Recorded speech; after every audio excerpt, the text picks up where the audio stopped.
Ya, jadi kalau gini, Anda kalau bekerja, Anda, kita bekerja, kan dapat gaji ya, gaji. Ya, itu bahasa Arabnya gaji. Sekarang ada yang menyebut ratib. Ratib. Pokoknya disebut ujrah. Pokoknya yang harus dibayar. Makanya kalau Anda ke Timur Tengah itu naik taksi, ada tulisan atasnya taksi ujrah. Ya, bukan punya si ujrah. Nanti kalau ke Mekah naik taksi ya punya si ujrah, si ujrah punya banyak taksi. Ya, bukan. Itu taksi bayar. Bukan gratis, bukan free. Jadi begitu Anda keluar menggunakan jasanya, bayar, berikan pokok dari jasa yang telah dia kerjakan. Perhatikan baik-baik. Teman-teman sekalian, ketika Anda bekerja dalam urusan dunia, Anda mendapatkan ujrah. Nih bayar 10 dinar, 10.000 rupiah, sekian, sekian, sekian. Ketika Anda kerjakan untuk misi akhirat supaya bekal untuk pulang, bukankah 10 juta ditabung, tabung, bikin rumah kan?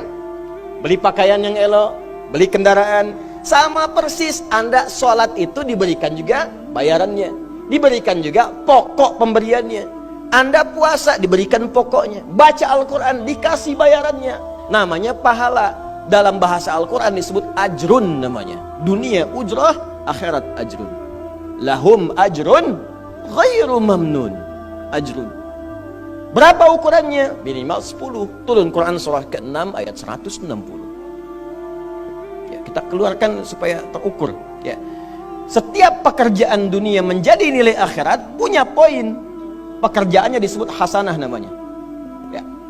Amal solehnya disebut hasanah. Siapa yang mengerjakan di dunia pekerjaan punya nilai akhirat, amal soleh namanya hasanah. Setiap hasanah punya poin 10. Man jaa bil hasanati falahu asyru amthaliha. Siapa yang mengerjakan perbuatan di dunia dan punya nilai akhirat, bekerja dikerjakan karena Allah mencari yang halal. Tuliskan poinnya. Salat, tuliskan poinnya. Setiap pekerjaan 10.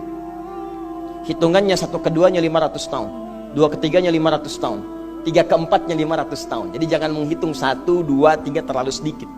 Ya. Di hadis Muslim saya sering katakan, ke masjid saja dapat 25 poin baru nyampe. Jarak 1 kedua 500 tahun. Jadi kalau ada yang tidak sholat dalam sehari, 1 kali sholat kehilangan 10 pahala kali 500 tahun. Dia kehilangan pahala 5.000 tahun. Ya, dosanya berapa? Nah, makanya sering kita bermohon begini, ya Allah, jadikan semua perbuatan duniaku punya nilai akhirat supaya ditampakkan di akhirat. Di hasanah dunia ini akan ditampakkan saat dihisab di akhirat. Makanya sering kita katakan, ya Al-Baqarah ayat 201, wa minhum may yaqulu rabbana atina fid dunya. Ya Allah, jadikan semua kegiatan duniaku hasanah. Namaku sudah hasanah ya Allah. Perbuatanku belum tentu. Ya sudah, suami namanya Hasan, ya istri Hasanah, anaknya Husna, ya kan? Yang laki-laki Husain, tuh. Semua kumpul. Tapi kalau pekerjaannya tidak demikian menjadi amal soleh, nggak terkumpul ini. Ya, dan akhirat pun nampakkan lagi hasanahnya. Maka diteruskan ayatnya, wa fil akhirati hasanah. Makanya saat di akhirat itu ditampakkan, faman ya'mal mithqala dzarratin khairan yarah. Ya, makanya kalau mau mithqal, yang khairan yarah, jangan yang syarran yarah. Ya, pada yang baik-baik, miskol tahajud, miskol untuk baca Quran, ya, miskol untuk bisa tilawah, miskol untuk mengingatkan puasa sunnah, itu khairan yarah. Ya, miskol pada yang tidak bagus, tinggalkan, itu syarran yarah.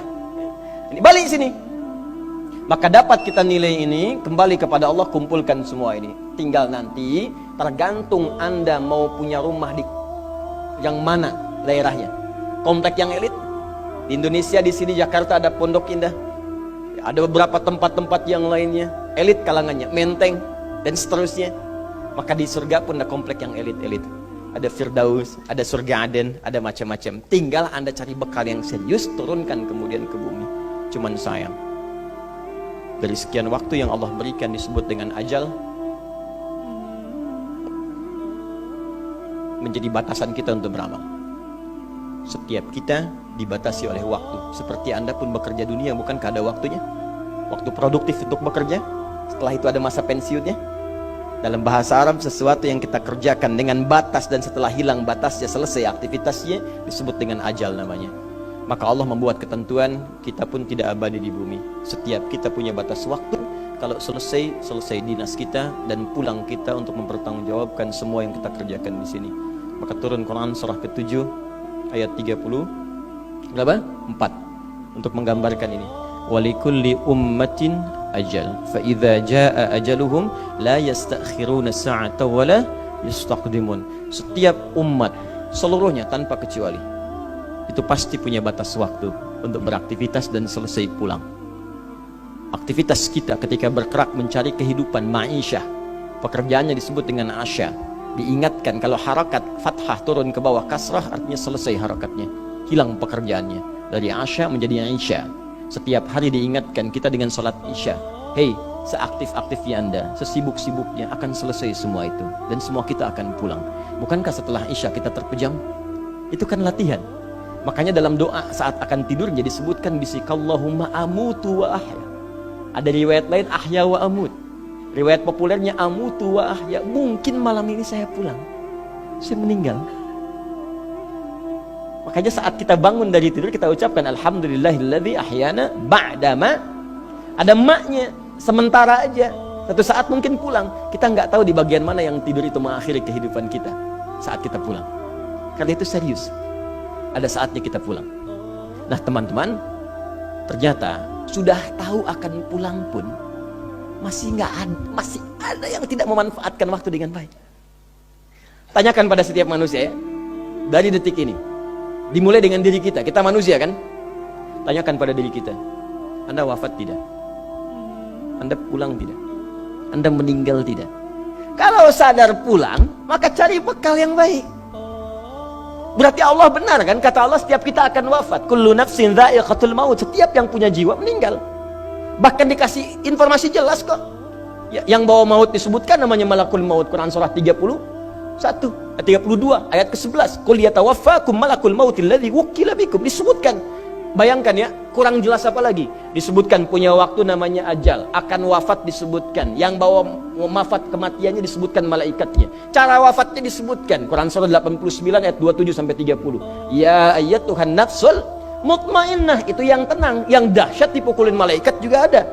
Ya, Quran surah 8 ayat 50 itu ada sambil dipukulin malaikat. Ya. Maaf teman-teman sekalian, ini sudah jelas semuanya. Jadi aneh manusia itu. Sudah tahu akan meninggal, tahu ada kenikmatan, ada siksaan, tahu ada surga, ada neraka, tahu ada kenikmatan kubur, ada siksa kubur. Kenapa masih main-main juga? Kenapa nggak dimanfaatkan? Dan dia tahu ada yang menyolatkan, ada yang disolatkan. Apa nggak sempat terfikir ketika Anda wafat siapa yang menyolatkan? Bukankah yang paling indah yang menyolatkan orang yang selama ini kita rawat? Anak yang pernah dikandung, diberikan ASI, dirawat-rawat. Anda menyiapkan apa gitu? Kita menyiapkan apa? Sayang-sayang investasi keluar banyak ketika wafat gak bisa berlaku apapun. Bahkan ada yang sebelum wafat pun sudah dibuang dari keluarganya. Waliyadzubillah.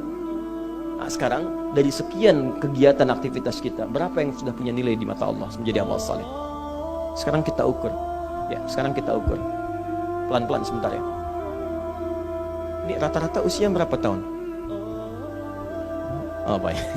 40 tahun ke atas ya. Ya. Walaupun atasnya mungkin agak banyak, atas gitu ya, bagian. Nggak apa-apa. Fokus sini ya. Edisi kali ini fokus saja. Biarkan saya yang datang, terangkan, tulis, hapus ya. Antum simak aja lah. Simak, tulis dengan baik, mau ketawa-ketawa sudah masuk surga alhamdulillah. Sudah cukup dengan amin, lihat dulu. Ini saya sering sampaikan. Ini kita kasih batas standar di Al-Quran aja lah. 40 tahun misalnya. Ya, standar keseriusan beraktivitas. Ya, lihat sini. Konon dalam sebuah penelitian sederhana, manusia itu kalau dihitung-hitung aktivitasnya setengah dari usianya, itu umumnya walau tidak semuanya teralokasikan untuk tidur. Beristirahat, tidur. Dari mulai lahir, bayi kecil, tidur, dewasa beraktivitas, tidur siang, tidur malam, tidur macam-macam, tidur kecapean, tidur ngantuk, tidur lelah, tidur segala rupa, tidur. Setengah dari usia. Jadi kalau 40 tahun, tidurnya berapa tahun? 20 tahun. Baik. Sisanya beraktivitas, ya, nah itu berapa tahun? 20 tahun. Jadi di sini kalau kita hitung, ya kalau beriman, alhamdulillah kita sholatnya, puasanya, baca Qurannya, tapi juga kerjanya, tertawanya, candanya, macam-macamnya 20 tahun. Dari 20 tahun ini, berapa yang jadi aktivitas ibadah? Yang jadi ibadah berapa? Ya, jangan terlalu pesimis, ya ambil 10 tahun misalnya. 10 tahun ibadah. Nah, jadi di sini adalah sholatnya, baca Qurannya, puasanya, dan sebagainya, sedekahnya, infaknya. Apakah semua ibadah itu langsung diterima? Belum tentu. Syaratnya ikhlas. Wa ma umiru illa liya'budullaha mukhlishina lahuddin. Quran surah 98 ayat 5. Pertanyaannya, dari ibadah yang kurang lebih 10 tahun ini, berapa tahun yang ikhlas? Ya, ambillah tengah-tengahnya 5 misalnya kan? 5 tahun. Ini yang ikhlas, insyaallah. Yang ikhlas kurang lebih 5 tahun. Jadi usia 40 tahun ini yang produktif amalan yang kurang lebih harapan kita diterima oleh Allah insyaallah 5 tahun. Dosanya berapa tahun?